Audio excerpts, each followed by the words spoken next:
ਅੱਗੇ ਵਧਦੇ ਤੇ ਅਗਲੀ ਖਬਰ ਦਾ ਰੁਖ ਹੋਵੇਗਾ ਤੇ ਗੱਲ ਹੋਵੇਗੀ ਨਵਜੋਤ ਸਿੰਘ ਸਿੱਧੂ ਦੀ। ਬੇਸ਼ੱਕ ਪੰਜਾਬ ਕਾਂਗਰਸ ਦੇ ਨਵੇਂ ਪ੍ਰਧਾਨ ਰਾਜਾ ਵੜਿੰਗ ਬਣ ਚੁੱਕੇ ਨੇ, ਪਰ ਜ਼ਿਕਰ ਅਜੇ ਵੀ ਪੁਰਾਣੇ ਪ੍ਰਧਾਨ ਦਾ ਖੂਬ ਹੋ ਰਿਹਾ ਹੈ। ਖੈਰ, ਜਦੋਂ ਬਿਨਾਂ ਕਿਸੇ ਅਹੁਦੇ ਦੇ ਬੈਠਕਾਂ ਵੀ ਹੋਣ, ਕੁਨਬਾ ਵਧਾਉਣ ਦੀਆਂ ਕੋਸ਼ਿਸ਼ਾਂ ਵੀ ਕੀਤੀਆਂ ਜਾਣ, ਤਾਂ ਫਿਰ ਜ਼ਿਕਰ ਹੋਣਾ ਵੀ ਸੁਭਾਵਿਕ ਹੈ। ਪਰ ਅੱਜ ਜ਼ਿਕਰ ਹੋਣ ਦੀ ਇਸ ਤੋਂ ਵੀ ਵੱਡੀ ਵਜ੍ਹਾ ਹੈ ਕਿ ਸਿੱਧੂ ਨੂੰ ਆਪਣੇ ਹੀ ਖਿਲਾਫ ਸਾਜ਼ਿਸ਼ ਨਜ਼ਰ ਆ ਰਹੀ ਹੈ। ਇੱਥੇ ਤੁਹਾਨੂੰ 5 ਨੂੰ 50 ਬਣਾ ਦਿੰਦੇ ਆ ਤੇ 500 ਨੂੰ 0 ਕਰ ਦਿੰਦੇ ਆ। ਇੱਥੇ ਛੜਯੰਤਰ ਨੇ, ਇਸ ਕਰਕੇ ਚੈਲੰਜ ਵੱਡਾ ਹੈ।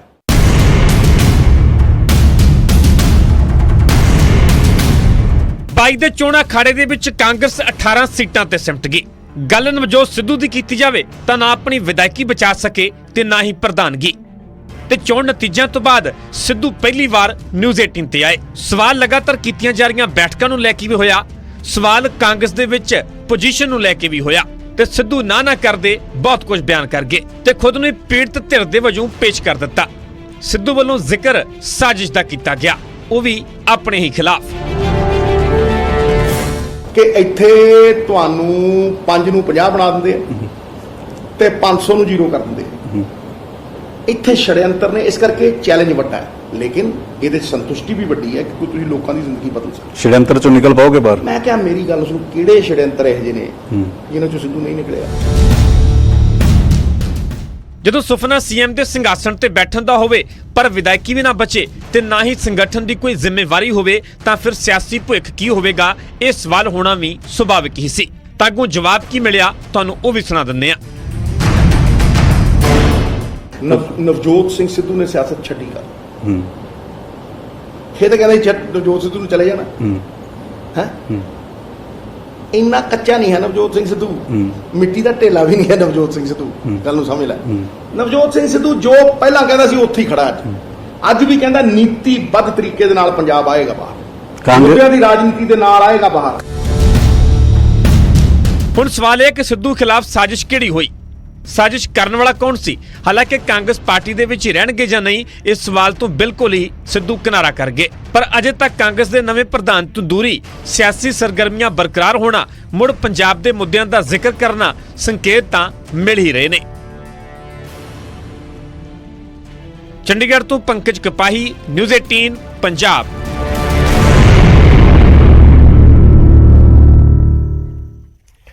ਤਾਂ ਸਿੱਧੂ ਪ੍ਰਧਾਨ ਤਾਂ ਨਹੀਂ ਨੇ ਤੇ ਸਿੱਧੂ ਦੇ ਕੋਲ ਫਿਲਹਾਲ ਕੋਈ ਅਹੁਦਾ ਵੀ ਨਹੀਂ। ਕਾਂਗਰਸੀ ਜ਼ਰੂਰ ਨੇ, ਪਰ ਕੀ ਵਾਕਈ ਹੀ ਇਹਨਾਂ ਮੀਟਿੰਗਾਂ ਤੋਂ ਬਾਅਦ ਸਿੱਧੂ ਦੁਬਾਰਾ ਐਕਸ਼ਨ ਦੇ ਵਿੱਚ ਨਜ਼ਰ ਆਉਣਗੇ, ਖਾਸ ਤੌਰ ਤੇ ਸਿਆਸੀ ਤੌਰ ਤੇ ਜਾਂ ਕਾਂਗਰਸ ਦੇ ਵਿੱਚ ਕਿਸੇ ਵੱਡੇ ਅਹੁਦੇ ਦੇ ਨਾਲ? ਖੈਰ, ਸਭ ਦੇ ਵਿਚਾਲੇ ਪੰਜਾਬ ਕਾਂਗਰਸ ਦੇ ਪ੍ਰਧਾਨ, ਨਵੇਂ ਬਣੇ ਪ੍ਰਧਾਨ ਰਾਜਾ ਵੜਿੰਗ ਦੇ ਵੱਲੋਂ ਕਾਂਗਰਸ ਦੇ ਲੀਡਰਾਂ ਦੇ ਨਾਲ ਮੁਲਾਕਾਤਾਂ ਕਰਨ ਦਾ ਸਿਲਸਿਲਾ ਜਾਰੀ ਹੈ। ਜਲੰਧਰ ਚ ਪਹੁੰਚੇ, ਯਾਨੀ ਸ਼ੁੱਕਰਵਾਰ ਨੂੰ ਮਾਝੇ ਦੇ ਵਿੱਚ ਸੀ ਤਾਂ ਫਿਰ ਸ਼ਨੀਵਾਰ ਨੂੰ ਦੁਆਬੇ ਚ ਨਜ਼ਰ ਆਏ ਰਾਜਾ ਵੜਿੰਗ। ਜਲੰਧਰ ਦੇ ਵਿੱਚ ਰਾਜਾ ਵੜਿੰਗ ਅਵਤਾਰ ਹੈਨਰੀ ਦੇ ਘਰ ਪਹੁੰਚੇ, ਜਿੱਥੇ ਉਹਨਾਂ ਅਵਤਾਰ ਹੈਨਰੀ ਤੇ ਵਿਧਾਇਕ ਬਾਵਾ ਹੈਨਰੀ ਨਾਲ ਮੁਲਾਕਾਤ ਕੀਤੀ। ਵੜਿੰਗ ਨੇ ਕਿਹਾ ਕਿ ਉਹ ਸੀਨੀਅਰ ਲੀਡਰਾਂ ਨੂੰ ਮਿਲ ਕੇ ਉਹਨਾਂ ਦਾ ਆਸ਼ੀਰਵਾਦ ਲੈ ਰਹੇ ਨੇ, ਉਹਨਾਂ ਦੇ ਵਿਚਾਰ ਜਾਣ ਰਹੇ ਨੇ। ਇਸ ਮੌਕੇ ਪੰਜਾਬ ਕਾਂਗਰਸ ਦੇ ਕਾਰਜਕਾਰੀ ਪ੍ਰਧਾਨ ਭਾਰਤ ਭੂਸ਼ਣ ਆਸ਼ੂ ਵੀ ਉਹਨਾਂ ਦੇ ਨਾਲ ਮੌਜੂਦ ਸਨ।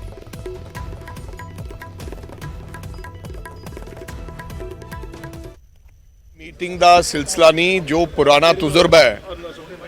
आज मैं हैनरी साहब के घर आया सी, उन्होंने तो आशीर्वाद लिया और किस तरह उन्होंने लोगों ने औखे समय च इन्होंने लोगों ने कांग्रेस पार्टी नूं जिंदा रखिया, खड़ा रखिया, डट के खड़े रहे वर्करां दे नाल। वो तजुर्बा ते उन्हां दीयां ब्लैसिंग्स, होर मेरा कोई काम नहीं है। सो हजे मैं ऑफिस का चार्ज भी नहीं लिया, पर मैं मुनासिब समझा कि पहला ਆਪਦੇ ਵੱਡੇ ਲੀਡਰ ਸਾਹਿਬਾਨਾਂ ਤੋਂ ਆਸ਼ੀਰਵਾਦ ਲੈ ਲਿਆ ਜਾਏ। ਹੁਣ ਅੱਗੇ ਵਧਦੇ ਅਗਲੀ ਖਬਰ ਦਾ ਰੁਖ ਕਰਦੇ ਹਾਂ। ਐਸਜੀਪੀਸੀ ਮੁਖੀ ਹਰਜਿੰਦਰ ਸਿੰਘ ਧਾਮੀ ਦੇ ਵੱਲੋਂ ਇੱਕ ਵੱਡਾ ਬਿਆਨ ਦਿੱਤਾ ਗਿਆ ਪਤਿਤ ਸਿੱਖਾਂ ਨੂੰ ਸਰੂਪਾ ਦੇਣ ਦੇ ਮਾਮਲੇ ਦੇ ਵਿੱਚ। ਪਤਿਤ ਸਿੱਖਾਂ ਦੇ ਉੱਤੇ ਐਸਜੀਪੀਸੀ ਫੈਸਲਾ 26 ਤਰੀਕ ਨੂੰ ਲੈਣ ਜਾ ਰਹੀ ਹੈ, ਜਦੋਂ 26 ਤਰੀਕ ਨੂੰ ਮੀਟਿੰਗ ਹੋਏਗੀ। ਪਤਿਤ ਸਿੱਖਾਂ ਨੂੰ ਸਰੂਪਾ ਦੇਣ ਦੇ ਉੱਤੇ ਵਿਚਾਰ ਕੀਤਾ ਜਾਣਾ ਹੈ। 26 ਤਰੀਕ ਦੀ ਮੀਟਿੰਗ ਦੇ ਵਿੱਚ ਵਿਚਾਰ ਕਰਾਂਗੇ। ਐਸਜੀਪੀਸੀ ਦੇ ਪ੍ਰਧਾਨ ਦੇ ਵੱਲੋਂ ਇਹ ਜ਼ਿਕਰ ਕੀਤਾ ਗਿਆ ਹੈ। ਤੁਹਾਨੂੰ ਦੱਸ ਦਈਏ ਕਿ ਅਕਾਲ ਤਖਤ ਸਾਹਿਬ ਦੇ ਵੱਲੋਂ ਜੋ ਨਿਯਮ ਬਣਾਏ ਗਏ ਨੇ, ਉਸ ਦੇ ਮੁਤਾਬਿਕ ਪਤਿਤ ਸਿੱਖਾਂ ਨੂੰ ਸਿਰੋਪਾ ਨਹੀਂ ਦਿੱਤਾ ਜਾ ਸਕਦਾ ਤੇ ਹੁਣ ਐਸਜੀਪੀਸੀ ਇਸ ਮੁਤਲਕ ਵਿਚਾਰ ਕਰੇਗੀ ਇਸ ਪੂਰੇ ਮੁੱਦੇ ਉੱਤੇ 26 ਤਰੀਕ ਵਾਲੀ ਮੀਟਿੰਗ ਦੇ ਵਿੱਚ। ਮੈਂ ਆਉਂਦੀ ਅਸੀਂ 26 ਤਰੀਕ ਰੱਖੀ ਆ। 26 ਤਰੀਕ ਨੂੰ ਅਸੀਂ ਐਗਜ਼ੈਕਟਿਵ ਦੀ ਮੀਟਿੰਗ ਰੱਖੀ ਆ ਆਪਣੀ। ਉਹਦੇ ਵਿੱਚ ਕੁਝ ਗੱਲਾਂ ਜਿਹੜੀਆਂ ਤੁਹਾਨੂੰ ਉਸ ਦਿਨ ਮੀਟਿੰਗ ਦੇ ਵਿੱਚੋਂ ਵੀ ਫਿਰ ਆਪਣੇ ਫੈਸਲੇ ਕਰਕੇ ਤੁਹਾਨੂੰ ਦੱਸਾਂਗੇ ਇਹਦੇ ਬਾਰੇ ਵੀ ਅਸੀਂ, ਕਿਉਂਕਿ ਮੈਂ ਆਪ ਵੀ ਨਹੀਂ ਚਾਹੁੰਦਾ ਕਿ ਪਵਿੱਤਰ ਤਖ਼ਤਾਂ ਦੇ ਉੱਤੇ ਵੀ ਤੇ ਆਮ ਵੀ ਇੱਕ ਸਾਡੀ ਬੜੀ ਵੱਡੀ ਪਰੰਪਰਾ ਬਣ ਕੇ ਵੀ ਸਿਰਪਾਓ ਉੱਥੇ ਦਿੱਤਾ ਜਾਵੇ। ਉਹ ਸਿਰਪਾਓ ਦੀ ਪਰੰਪਰਾ ਵਾ ਸ੍ਰੀ ਅਕਾਲ ਤਖ਼ਤ ਸਾਹਿਬ ਵੱਲੋਂ ਨਿਰਧਾਰਿਤ ਆ। ਦਾੜੀ ਕਟਾ ਦਾੜੀ ਰੰਗੇ ਵਾਲਾ ਪਤਾ ਤੁਹਾਨੂੰ ਨਹੀਂ ਦਿੱਤਾ ਜਾਂਦਾ, ਤੇ ਉਹਦੇ ਲਈ ਅਸੀਂ ਹੁਣ ਮੀਟਿੰਗ ਦੇ ਵਿੱਚ ਫੈਸਲਾ ਕਰਾਂਗੇ ਬੈਠ ਕੇ, ਉਸ ਫੈਸਲੇ ਮੁਤਾਬਕ ਸਾਨੂੰ ਉਦੋਂ ਉਹਨੂੰ। ਹੁਣ ਅੱਗੇ ਵਧਦੇ ਅਗਲੀ ਖਬਰ ਦਾ ਰੁਖ ਕਰਦੇ ਹਾਂ। ਨਿੱਜੀ ਬੱਸ ਆਪਰੇਟਰਾਂ ਦੇ ਨਾਮ ਦੇ ਨਾਲ ਮਾਫੀਆ ਸ਼ਬਦ ਜੋੜ ਦਿੱਤਾ ਗਿਆ ਹੈ ਤੇ ਇਲਜ਼ਾਮ ਖੁਦ ਬੱਸ ਆਪਰੇਟਰਸ ਲਗਾ ਰਹੇ ਨੇ, ਜਿਨ੍ਹਾਂ ਨੇ ਹੁਣ ਪੰਜਾਬ ਸਰਕਾਰ ਨੂੰ ਅਪੀਲ ਕੀਤੀ ਹੈ। ਬੱਸ ਆਪਰੇਟਰ ਕਈ ਮੰਗਾਂ ਵੀ ਸਰਕਾਰ ਦੇ ਸਾਹਮਣੇ ਰੱਖ ਰਹੇ ਨੇ।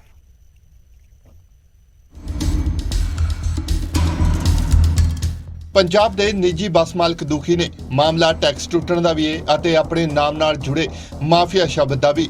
ਲੁਧਿਆਣਾ 'ਚ ਇਕੱਠੇ ਹੋਏ ਬੱਸ ਆਪਰੇਟਰਾਂ ਨੇ ਸਾਬਕਾ ਟਰਾਂਸਪੋਰਟ ਮੰਤਰੀ ਤੇ ਇਲਜ਼ਾਮ ਲਾਏ ਨੇ ਕਿ ਰਾਜਾ ਵੜਿੰਗ ਕਾਰਨ ਹੀ ਉਹਨਾਂ ਦੇ ਨਾਮ ਨਾਲ ਮਾਫੀਆ ਸ਼ਬਦ ਜੋੜ ਦਿੱਤਾ ਗਿਆ, ਜਿਸ ਕਾਰਨ ਹੁਣ ਉਹਨਾਂ ਨੇ ਪੰਜਾਬ ਸਰਕਾਰ ਤੋਂ ਇਹ ਸ਼ਬਦ ਹਟਾਉਣ ਦੀ ਅਪੀਲ ਕੀਤੀ ਹੈ।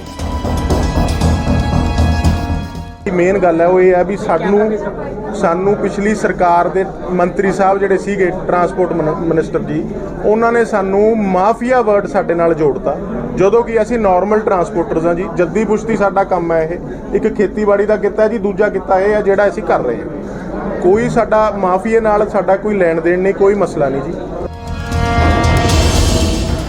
ਨਿੱਜੀ ਬੱਸ ਆਪਰੇਟਰਾਂ ਦਾ ਮਸਲਾ ਸਿਰਫ ਇੱਥੇ ਹੀ ਨਹੀਂ ਮੁੱਕਦਾ, ਸਗੋਂ ਪਰੇਸ਼ਾਨੀ ਟੁੱਟੇ ਹੋਏ ਟੈਕਸਾਂ ਦੀ ਵੀ ਹੈ। ਬੱਸ ਮਾਲਕਾਂ ਮੁਤਾਬਕ ਕੋਵਿਡ ਦੌਰਾਨ ਉਹਨਾਂ ਦੇ ਟੈਕਸ ਟੁੱਟੇ ਸਨ, ਜਿਸ ਕਾਰਨ ਹੁਣ ਉਹਨਾਂ ਨੂੰ ਟੈਕਸ ਨਾ ਭਰਨ ਦੀ ਸੂਰਤ 'ਚ ਟਾਈਮ ਟੇਬਲ 'ਚੋਂ ਬਾਹਰ ਕਰਨ ਦੀ ਧਮਕੀ ਦਿੱਤੀ ਜਾ ਰਹੀ ਹੈ, ਭਾਵ ਕਿ ਉਹਨਾਂ ਦੀਆਂ ਬੱਸਾਂ ਬੰਦ ਹੋਣ ਕੰਢੇ ਆ ਗਈਆਂ ਨੇ।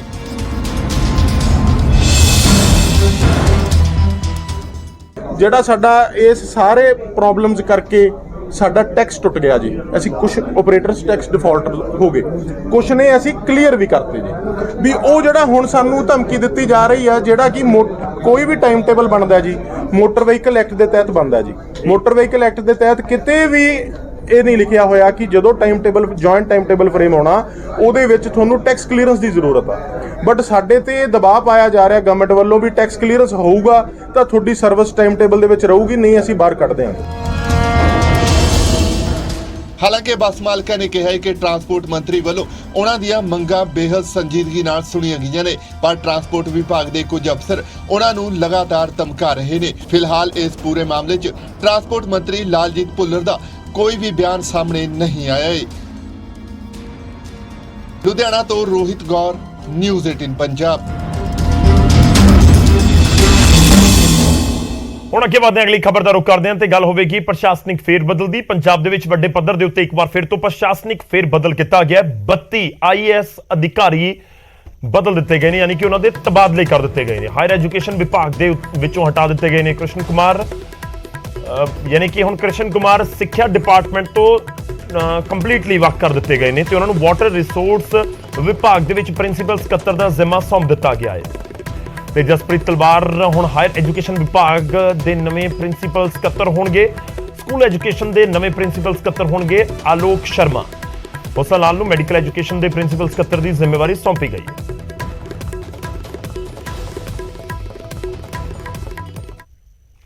ਉਧਰ ਸੂਬੇ ਭਰ ਦੇ ਵਿੱਚ ਇਸ ਵੇਲੇ ਕਣਕ ਦੀ ਸਰਕਾਰੀ ਖਰੀਦ ਚੱਲ ਰਹੀ ਹੈ, ਪਰ ਖੰਨਾ ਦੀ ਦਾਣਾ ਮੰਡੀ ਦੇ ਵਿੱਚ ਕਣਕ ਵੇਚਣ ਆਏ ਕਿਸਾਨ ਕਾਫੀ ਪਰੇਸ਼ਾਨ ਨੇ। ਕਿਸਾਨਾਂ ਦਾ ਕਹਿਣਾ ਹੈ ਕਿ ਇੱਥੇ ਨਿੱਜੀ ਵਪਾਰੀ ਸਰਕਾਰੀ ਏਜੰਸੀਆਂ ਦੇ ਨਾਲੋਂ 3 ਗੁਣਾ ਵੱਧ ਖਰੀਦ ਕਰ ਰਹੇ ਨੇ। ਸਰਕਾਰੀ ਖਰੀਦ ਨਹੀਂ ਹੋਣ ਤੇ ਕਿਸਾਨਾਂ ਨੇ ਅਧਿਕਾਰੀਆਂ ਤੇ ਮਿਲੀਭੁਗਤ ਹੋਣ ਦੇ ਵੀ ਇਲਜ਼ਾਮ ਲਗਾਏ।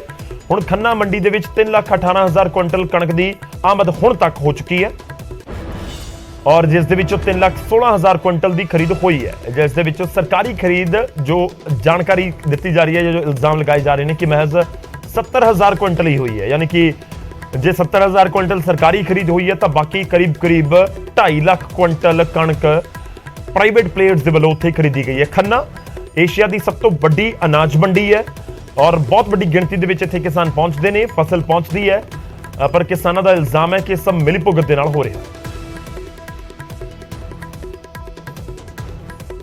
ਆਪਦੇ ਵਿੱਚ ਜਿਹੜੀ ਪਰਚੇਜ਼ ਕਰਨ ਐਕਸਪੋਰਟਰ ਨਹੀਂ ਆ ਰਿਹਾ, ਉਹਦੇ ਇੱਕ ਦੋ ਰੀਜ਼ਨ ਨੇ।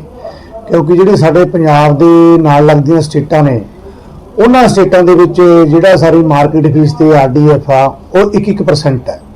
ਸੋ ਪੰਜਾਬ ਦੇ ਵਿੱਚ ਜਿਹੜਾ ਮਾਰਕੀਟ ਫੀਸ ਤੇ RDF 3% ਆ।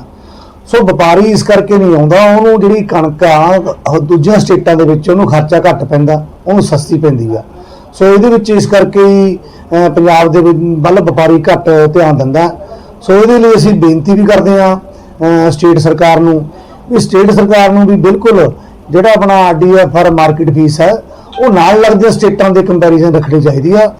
ਨੁਕਸਾਨ ਤਾਂ ਜੋ ਮੌਸਮ ਨੇ ਕਰਤਾ ਵੱਖਰਾ, ਝਾੜ ਘਟ ਗਿਆ ਤੇ ਤੁਸੀਂ ਲਾ ਲਓ ਵੀ 20-22 ਕੁਇੰਟਲ ਵਾਲੀ ਕਣਕ ਸਾਰੀ 15, 14, 16 ਤੱਕ ਰਹਿ ਗਈ। ਤੇ ਹੁਣ ਪਿੰਡ 'ਚ ਇੱਕੋ ਤਾਂ 73 ਦਾ ਤਬਕਾ ਨਹੀਂ, ਕਿਤੇ ਰਵੇਸਲ ਵੀ ਹੈ, ਰਵੇਸਲ ਦਾ 10 ਕੁਇੰਟਲ ਹੀ ਝਾੜ ਰਹਿ ਗਿਆ। ਬਹੁਤ ਜ਼ਿਆਦਾ ਫਰਕ ਪੈ ਗਿਆ। ਜੇ ਇਹਨੂੰ ਮੰਨੀਏ ਵੀ ਲਾਹੇਵੰਦ ਧੰਦਾ ਨਹੀਂ ਰਿਹਾ, ਇਹ ਤਾਂ ਹੁਣ ਜਿੰਨੀ ਇਹਦਾ ਖਰਚਾ ਹੈ ਉਹੀ ਪੂਰਾ ਕਰੇਗੀ ਕਣਕ। ਫਸਲ ਦਾ ਹਾਲਤ ਹੀ ਹੈ ਜੀ ਬਹੁਤ ਜ਼ਿਆਦਾ। ਕਿੰਨਾ ਕੁ ਨੁਕਸਾਨ ਹੋਇਆ? ਅੱਧੋ ਅੱਧ ਹੋ ਗਿਆ ਜੀ। ਕਿੰਨੇ ਨਿਕਲਿਆ ਝਾੜ ਜੀ ਇਸ ਵਾਰ? 10-12 ਦਾ ਮਸੀਂ ਆਉਂਦਾ ਜੀ। ਟਮਾਟਰ ਦੀ ਮਸਾਂ ਹੀ ਨਿਕਲ ਰਹੀ ਆ, ਜਿਹਦੇ ਵਿੱਚ ਸਾਨੂੰ ਬਹੁਤ ਹੀ ਨੁਕਸਾਨ ਹੋ ਰਿਹਾ ਤੇ ਸਾਨੂੰ ਵਪਾਰੀ ਆ ਰਹੇ ਆ ਬਾਹਰੋਂ ਪਰਚੇਸ ਕਰਨ? ਬਾਹਰੋਂ ਇੱਥੇ ਕੋਈ ਵਪਾਰੀ ਨਹੀਂ ਆ ਰਿਹਾ ਜੀ। ਇਹ ਵੀ ਤੁਹਾਨੂੰ ਦੱਸ ਦਈਏ ਕਿ ਇੱਕ ਪਾਸੇ ਤਾਂ ਕਿਸਾਨਾਂ ਦੀ ਪਰੇਸ਼ਾਨੀ ਆ ਔਰ ਸਰਕਾਰ ਤੱਕ ਪਹੁੰਚਾਉਣ ਦੀ ਕੋਸ਼ਿਸ਼ ਹੈ ਤੇ ਸਭ ਦੇ ਵਿਚਾਲੇ ਇੱਕ ਐਤਵਾਰ ਨੂੰ ਮੀਟਿੰਗ ਹੋਣ ਜਾ ਰਹੀ ਹੈ। ਮੁੱਖ ਮੰਤਰੀ ਭਗਵੰਤ ਮਾਨ ਦੇ ਨਾਲ ਸੂਬੇ ਦੀਆਂ 23 ਜਥੇਬੰਦੀਆਂ ਦੇ ਨੁਮਾਇੰਦੇ ਮਿਲਣਗੇ, ਜਿਹੜੀਆਂ ਉਹਨਾਂ ਦੀਆਂ ਦਿੱਕਤਾਂ ਨੇ ਤੇ ਜੋ ਪੈਂਡਿੰਗ ਮੰਗਾਂ ਨੇ ਉਸ ਨੂੰ ਲੈ ਕੇ ਵਿਚਾਰਾਂ ਹੋਣਗੀਆਂ। ਇਹ ਪੰਜਾਬ ਭਵਨ ਚੰਡੀਗੜ੍ਹ ਦੇ ਵਿੱਚ ਬੈਠਕ ਹੋਣੀ ਹੈ।